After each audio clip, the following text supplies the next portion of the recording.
Thank you. Yan, tayo po ay dadakong na ngayon siyempre sa salita ng Diyos. At ito po ay connected pa din sa pinag-uusapan natin for the past, 3 weeks or 1 month na. Diba? Sige nga, ano po ang ating watchword for the year? Ayan. Kasi siyempre sa English, di ba? Anchored. Right? Sa Tagalog, angkla. Yan. Pero okay lang, we can still use the word anchored kung mas madali yun sa inyo, di ba? Anchored. And even last week, di po ba, kahit NLCom Sunday, pinag-usapan pa rin natin is related to that, di ba? Anchored.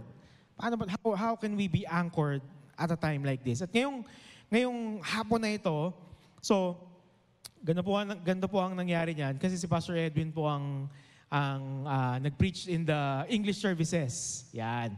So, syempre, kung ano po yung binahagi sa English service, yun din po yung i-preach sa Tagalog service. Yan. So, tinanong ko si Pastor Edwin, Wednesday.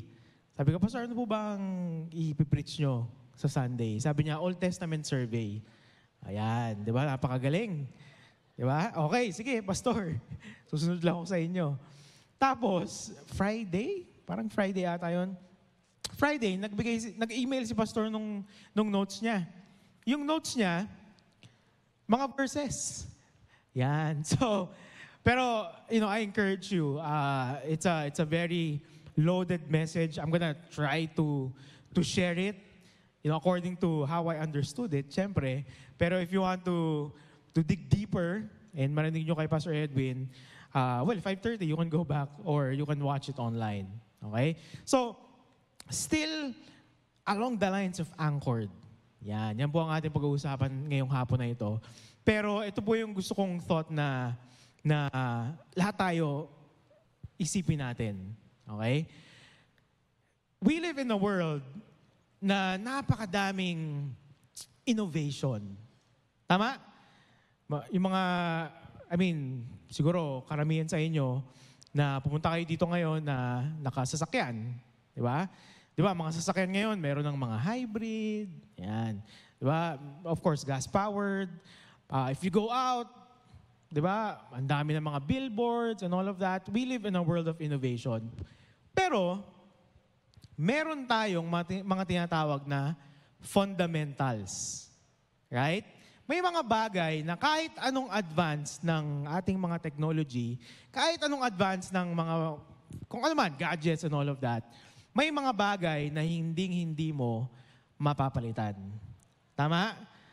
For example, kahit anong ganda ng suot mo, pag nagkabutas yan, kung hindi ka marunong magtahi, di ba?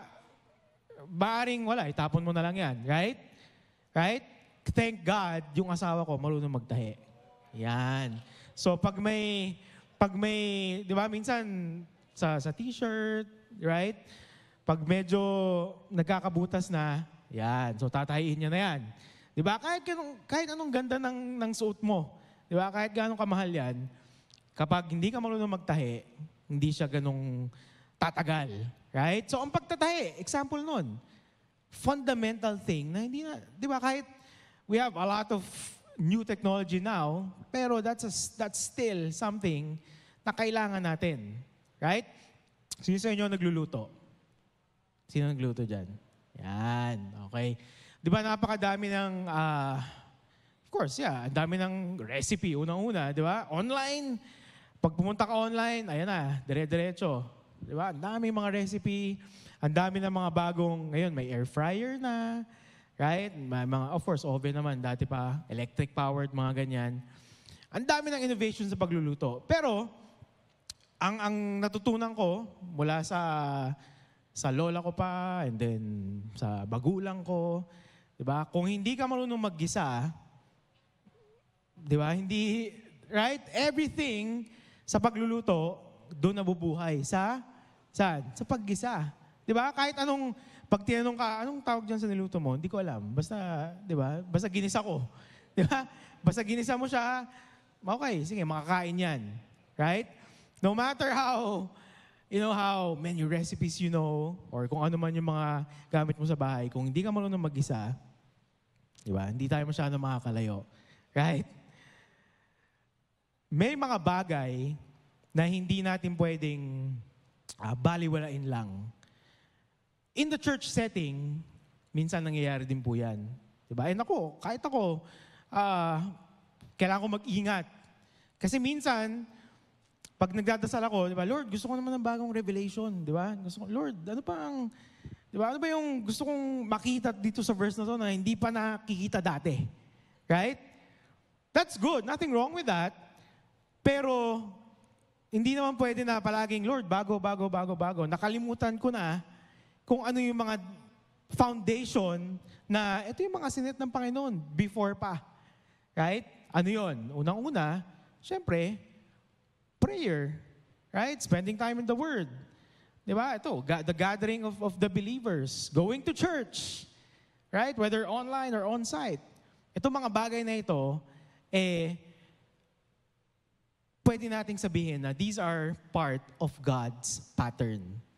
Right? Merong mga pattern na God has set, dati pa man, na hindi natin pwedeng sabihin na, hindi, Old Testament yan. Diba? Old Testament yan, nasa New Testament na tayo eh. Diba? Hindi. Bakit? Dahil may plano ang Panginoon. Bakit niya binigay yon and bakit niya sinet yon even in the Old Testament. Right? So, yun ang isang pag-uusapan natin ngayong hapon na ito. Something that's according to God's pattern in the Old Testament. Okay? Sabi nga ni Pastor Edwin, Old Testament survey daw. So, punta tayo sa Old Testament.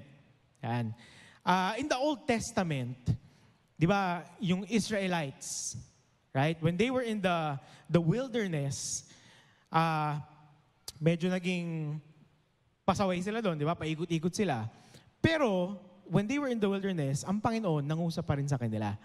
At may binigay ang Panginoon na pattern na ito ang gagawin nyo and then I will meet with you.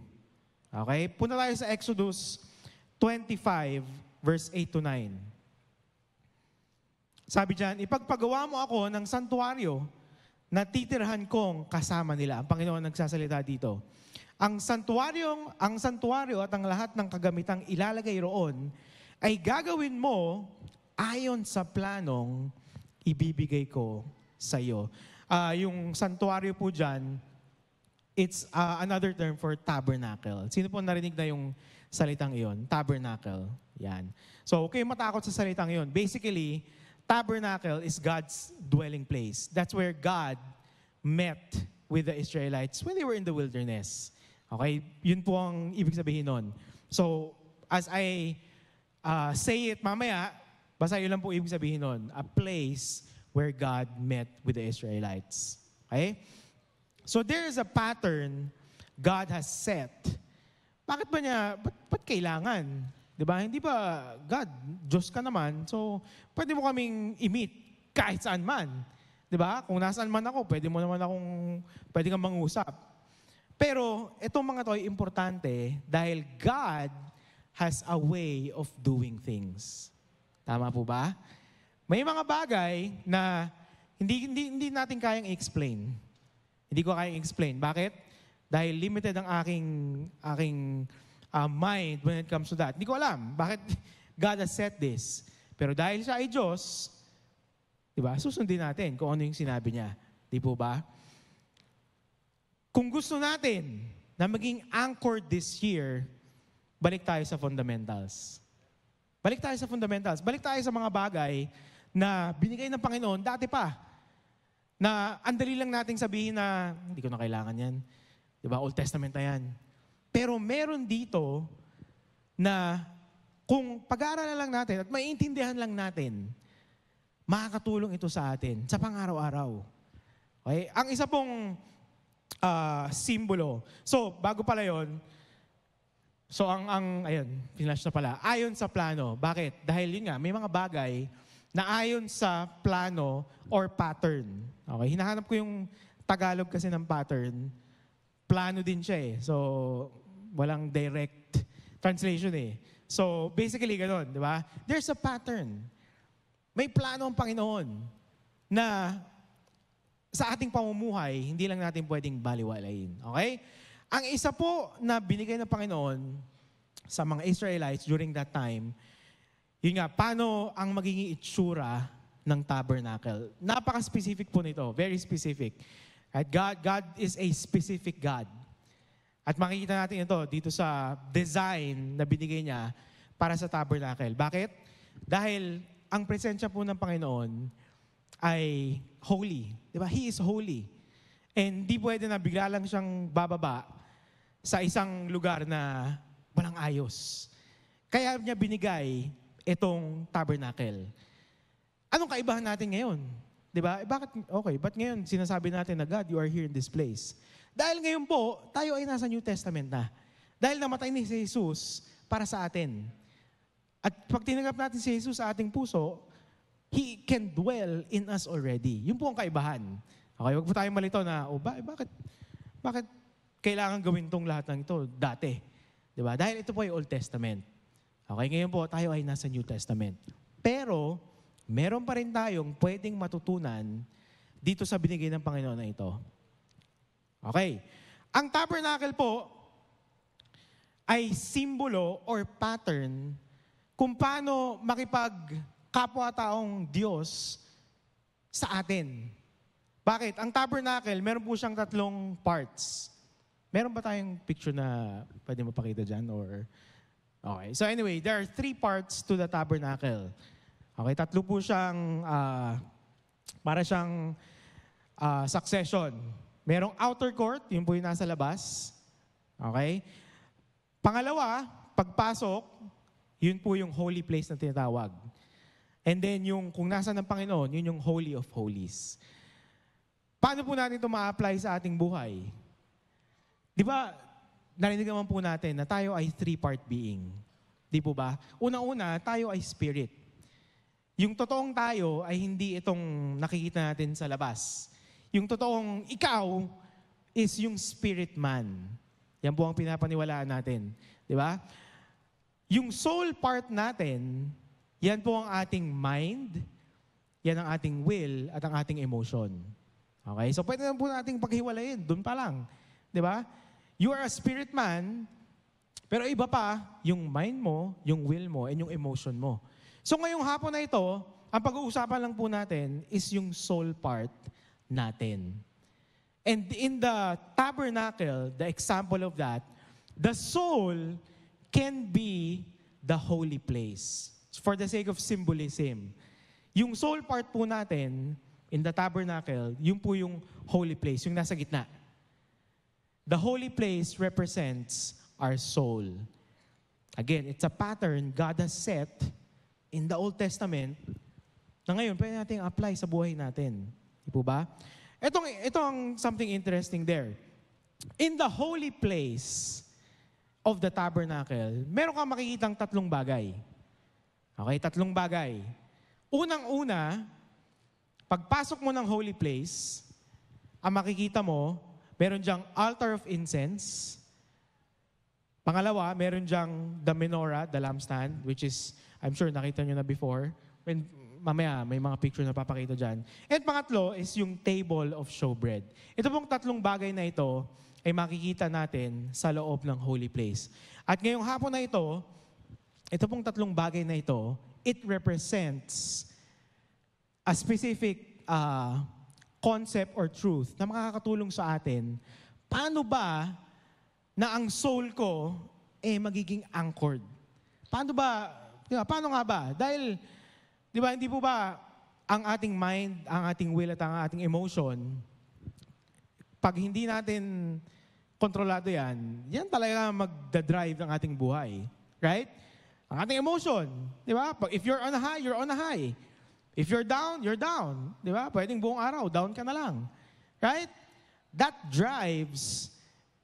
can drive our life.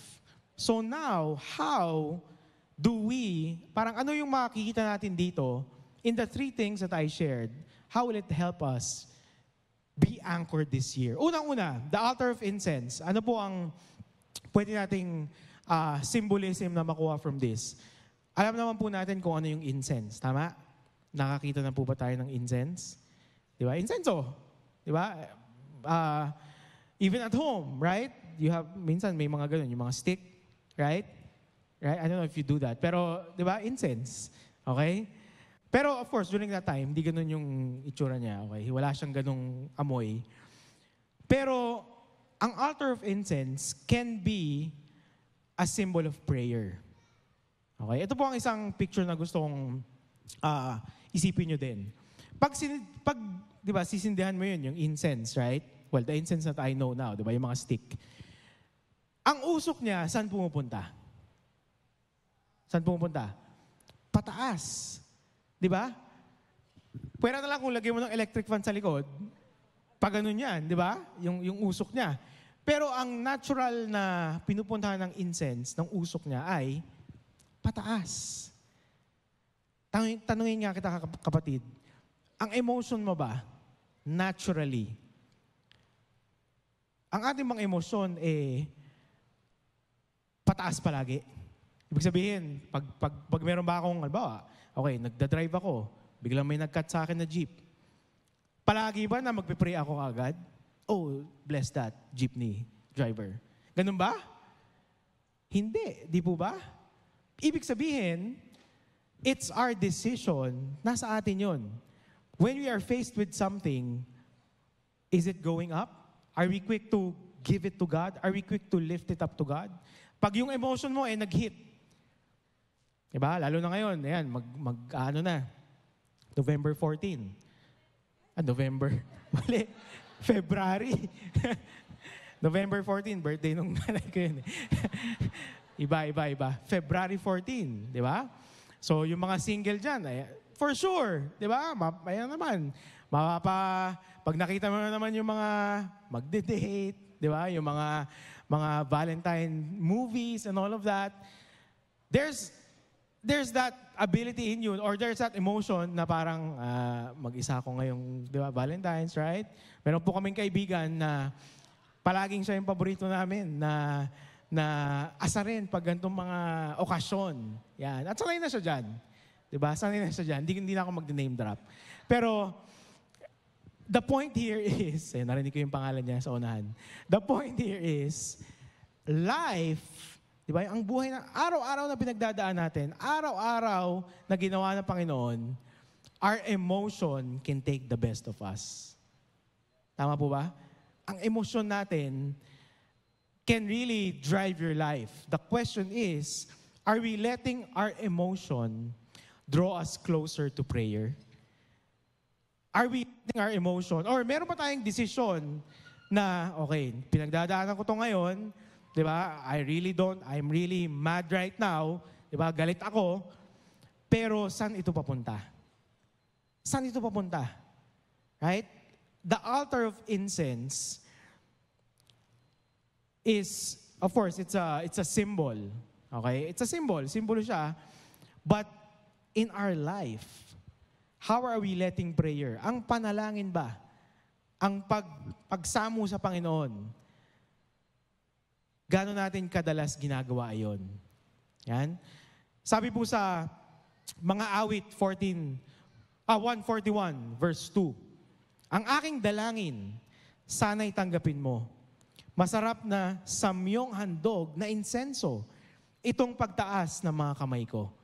Yan, di ba? From that verse, hinahalin tulad ng panalangin, saan? Sa insenso. Right? Going up to God. Huwag nating hayaan na our life this year is going to be prayerless. Huwag po nating hayaan na this year, di ba, parang, of course, when we communicated the watchword, exciting, di ba?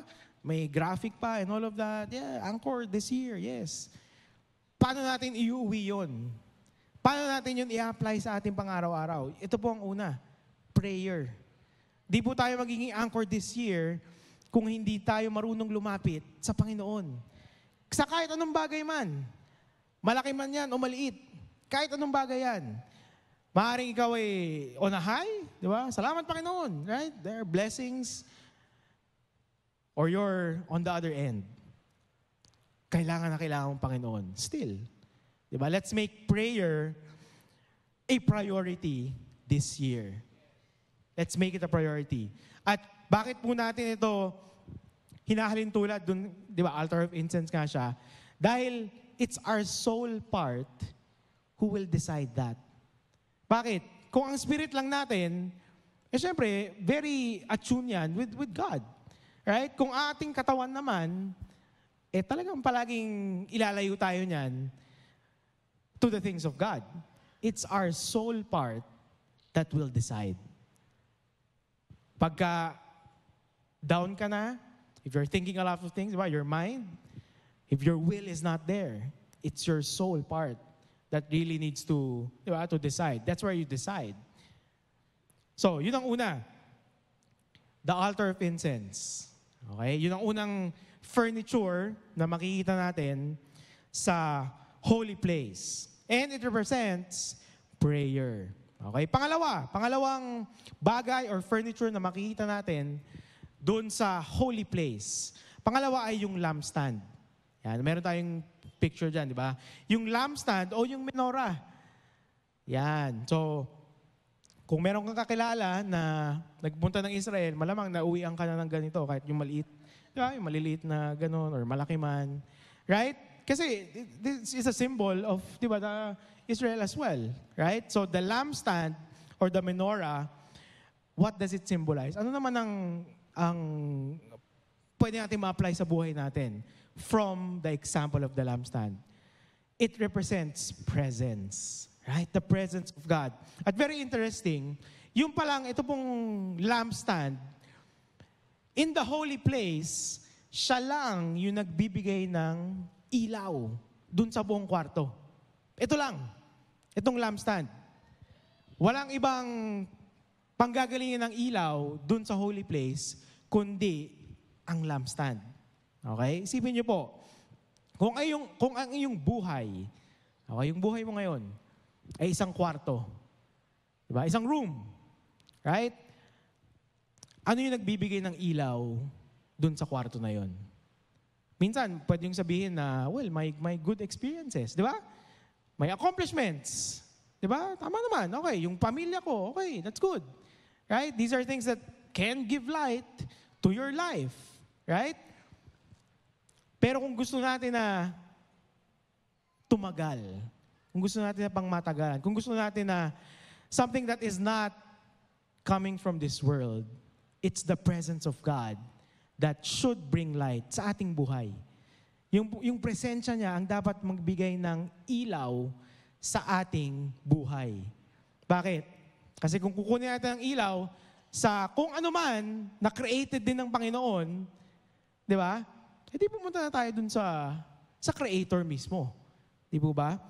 Isaiah 60, verse 1 to 2. Babasahin ko to in English. Arise from the depression and prostration in which circumstances have kept you. Rise to a new life. Shine, be radiant with the glory of the Lord. For your light has come, and the glory of the Lord has risen upon you. For behold, darkness shall cover the earth, and dense darkness all peoples. But the Lord shall arise upon you, O Jerusalem, and His glory shall be seen on you.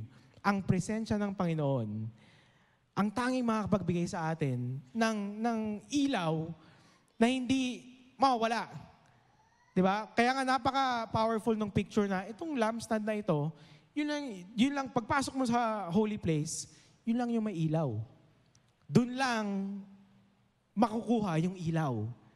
Right? Sa ating buhay, hayaan natin ng paglapit natin sa Panginoon. Panginoon, gusto ko ng presensya mo ngayong taon na ito. Panginoon, gusto ko na mga bagong reaction. Di ba? Panginoon, kung dati emotional ako, di ba? Konting bagay, I'll blow up. Gusto ko ngayon naman, ikaw ang maghari sa buhay ko. Di ba? Yun yung ilaw, sinasabi natin. Yun ang mangyayari kapag yung ilaw ng Panginoon, His presence, ang makikita sa ating buhay. Diba? Wala nang ibang ilaw na pwedeng mag-shine sa buhay natin. Pero yung ilaw lang niya, only His presence. Pangatlo, diba? O review lang tayo. Una, diba, yung altar of incense, prayer. Unang-una, if we want to be anchored this year, we need to pray. Kailangan natin magdasal. Pangalawa, if we want to be anchored this year, kailangan natin ng kanyang presensya. Di ba? Kailangan natin ng presensya ng Panginoon. At bago pala ako pumunta sa pangatlo, di ba? Huwag natin isipin na itong presensyang ito, ibig sabihin mo nun, parang lumulutang na ako. Di ba? Na parang holy-holy ako palagi, ganyan. Right? Ito pong presensya ng Panginoon, alam niyo kung sino unang makakita niyan? Ang ating pamilya. Yung mga kasama natin, araw-araw. Diba? Baka magulat yung asawa natin na, parang bait mo ngayon. Diba? Ba't na good morning ka sa akin ngayon? Diba? Yung mga ganyan. Right? The presence of God. Diba? Let's not, diba? Huwag tayong, minsan, medyo SS yung isip natin dun diba? Pero yung presence po ng Panginoon ay napaka-practical din. Makikita yon sa araw-araw nating pamumuhay. Di ba? Diba, kapitbahay mo, nagbibidyo ako, anong oras na? Right? Anong gagawin natin? Babatuhin natin ang yung window, yung bintana nila? Di ba? The presence is gonna be seen there. Doon yung makikita. Di ba? Hindi ito makikita just on a good day, pero pag pinipiga ka na, ano yung makikita sa atin? That's a very practical example kung paano ang presensya ng Panginoon ay makikita sa buhay natin. Amen? Pangatlo yung pong table of showbread. Yan. At meron din po tayong picture niyan, di ba? The table of showbread. And very interesting, kagaya ng share ni Pastor Edwin kanina, yung table daw of showbread, di ba? Showbread, ang parang connotation daw nun is the bread of His presence. Yan, the bread of His presence. Pero bago yung showbread, importante muna ay yung table. Diba? Bakit? Napaka-importante ng symbolism ng table. Dahil ang table is where fellowship happens. Tama po ba? Diba? Kapag ikaw ay, yun nga, diba? Kumakain ka sa isang restaurant at puno yung restaurant, diba? Hindi ka naman makikisiksik sa table ng ibang tao. Right? Kasi hindi mo sila kilala. Right? Because if you're gonna eat somewhere, diba? You're gonna have fellowship. So anong gagawin mo? Maghihintay ka. Diba? That's how important the table is in this picture. At ito pong table of showbread, when it comes to God and His Word, who are we fellowshipping with? Diba? Who are we fellowshipping with? Ang simbolismo po nitong table of showbread is ang salita ng Panginoon. Ang promises na nakikita natin when we read the Bible. Right? At napaka-practical po nito na isipin natin, pag nagbabasa ba tayo ng Biblia, ito ba ay mga salita lang? O ang hinahanap ba natin yung presensya ng Panginoon? Diba? Kasi napakadali na, okay, I'm gonna read a verse. Okay, kahit hindi ko maintindihan, sige, I'm gonna read it. Pero if we read the Bible, if we read the Word, at ang mindset natin is, Panginoon, gusto ko tayong makita dito sa binabasa ko. That's fellowship. Diba? That's fellowship. When we sit at a table with someone, that is fellowship as well. Diba? Kaya nga, very powerful picture, di ba? Yung isang pamilya na nasa isang lamesa, di ba? During dinner time, pero lahat sila nasa gadget nila. Right? Bakit? Kasi it defeats the purpose of the table. The table is not just for the food. Yung mesa, yung lamesa, ay para sa pakikipagkapwa-tao, fellowship. Kapag ba tayo ay nagbabasa ng salita ng Panginoon. Pagka, di ba, our Bibles, when we open it, do we expect to see God? Ine-expect ba natin na, Panginoon, gusto kong makita? Diba? Gusto kong makita ang isang aspeto mo na maaaring hindi ko pa makita. There's fellowship when we read His Word. Right? And pag ganun ang ating pag-iisip, diba, it brings a different angle na hindi ko ginagawa to just out of religion. Diba? O, sabi ng pastor ko, magbasa ng Bible. Sige, magbabasa ako ng Bible. But when we read the Bible, we read it because we see God from there. Makita natin ang Panginoon from fellowship. Okay, sabi sa Matthew 4 verse 4, ito po yung time na si Jesus ay tinetempt. Di ba? Ang sabi doon, ngunit sumagot si Jesus, nasusulat, hindi lamang sa tinapay nabubuhay ang tao, kundi sa bawat salitang nagmumula sa bibig ng Diyos. Alam niyo po, ang isang, of course, isang reason, di ba, kaya tayo nagtitipon-tipon, nag-gather, is para tayo makarinig ng salita ng Panginoon. Di ba? Maganda yan. Di po ba na, there are verses that we declare over you, and that's good. Pero in-encourage po namin kayo, sa inyong personal time, ano po ang ating natatanggap mula sa Panginoon? Di ba? Sa ating personal time, binubuksan po ba natin ang ating Bible? Di po ba? Kahit yung sa app, kahit verse of the day. Di ba? The verse of the day. Mangungusap yan sa atin. Kapag tinignan natin yon na, Panginoon, ito ay salita mo. At ito ay buhay. Anong gusto mong pakita sa akin? Di ba? Kapag binasa ko itong salitang ito. Kailangan natin ang kanyang salita. Kailangan natin ang salita ng Panginoon if we want to be anchored this year. At ito pong tatlong ito, they go hand in hand. Right? Kailangan natin ng prayer, kailangan natin ng kanyang presensya, kailangan natin ng kanyang salita. Yung tatlong yon ay nagtutulungan. Hindi pwede na, okay, I'm praying, pero yung pinagpipray ko pala, hindi na naayon sa salita ng Panginoon. Di ba? Wala na sa Bible pala yung pinagpipray ko. Right? Pwede mangyari yun. Kaya kailangan din natin, di ba, nabuksan ang kanyang salita. Right? Or minsan, pag ako'y pumunta sa Panginoon, ang pinagdadasal ko lang, yung pangangailangan ko. Palagi na lang na, Lord, itong kailangan ko. Lord, pabaitin mo yung kapitbahay ko. Lord, ito. Na hindi na nagiging about His presence. Di ba? Wala nang panahon na I'm going to God in prayer dahil gusto ko siyang maranasan. Dahil gusto ko maranasan ang kanyang presensya.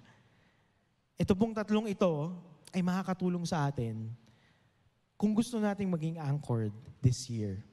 Amen? And yun po ay desire namin para sa inyo.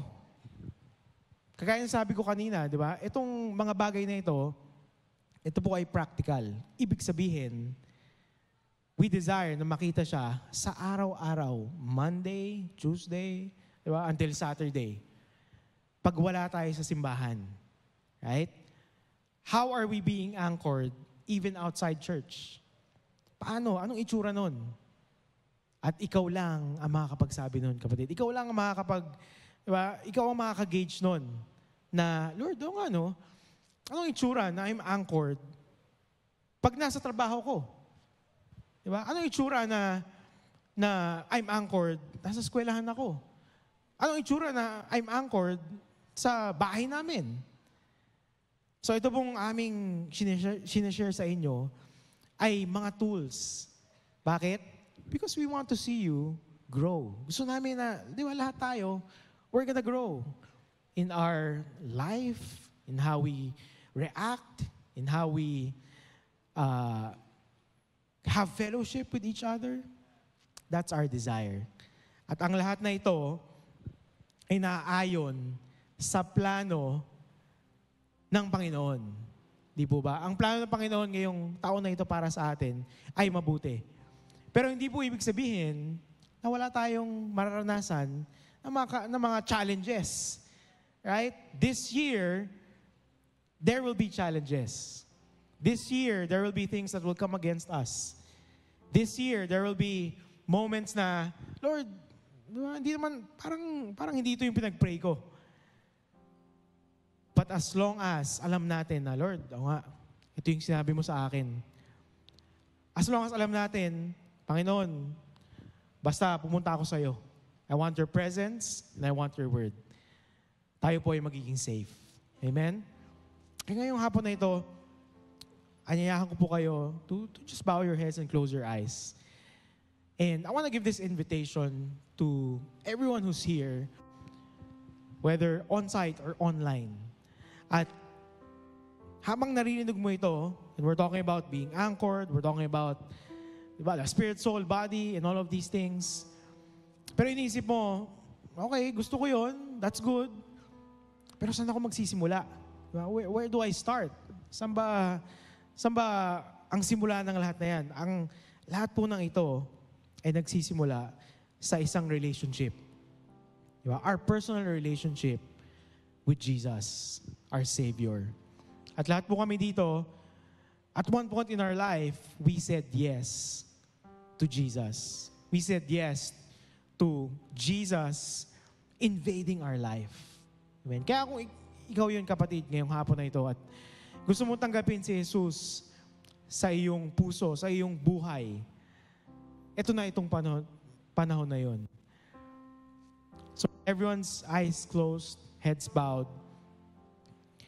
Kung gusto mong tanggapin si Jesus, sambitin mo lang itong panalangin na ito. And for those who did pray this prayer already, sambitin po natin ito as an encouragement to those who haven't yet. Amen. Sabihin natin, Panginoong Jesus, tinatanggap kita sa aking puso, sa aking buhay. Ikaw ay maghari sa aking araw-araw. Mula ngayon, magpakailanman. Amen. Amen.